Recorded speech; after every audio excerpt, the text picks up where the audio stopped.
Hundreds of onlookers lined the streets for Kate's funeral on the 8th of October 1888, and the police had to hold them back to stop anyone getting trampled on.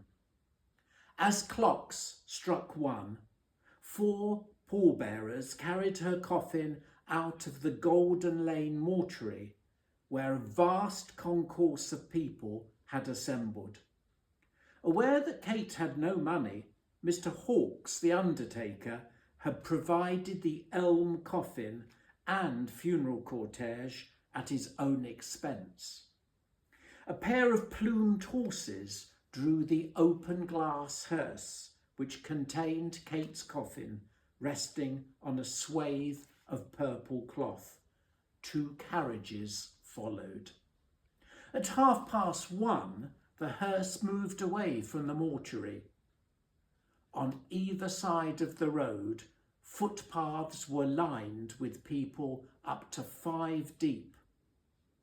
From the basements to the roofs of neighbouring warehouses, dozens of factory girls stood transfixed by the procession.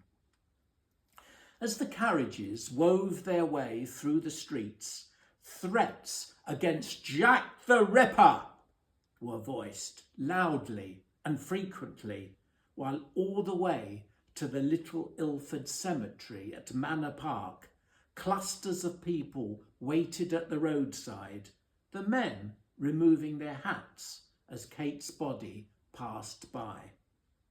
Perhaps between 400 and 500 had congregated around the gates of the cemetery to witness Kate's burial in a deep, unmarked pauper's grave. The pit would remain open until there were perhaps 17 or 18 coffins interred one on top of the other.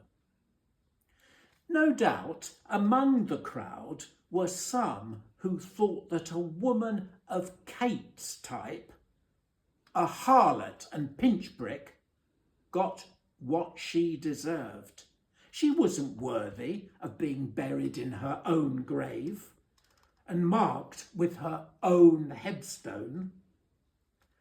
They had feelings of loathing towards Kate for leading an immoral life, and would quite happily have lobbed a stone or 2 at her coffin.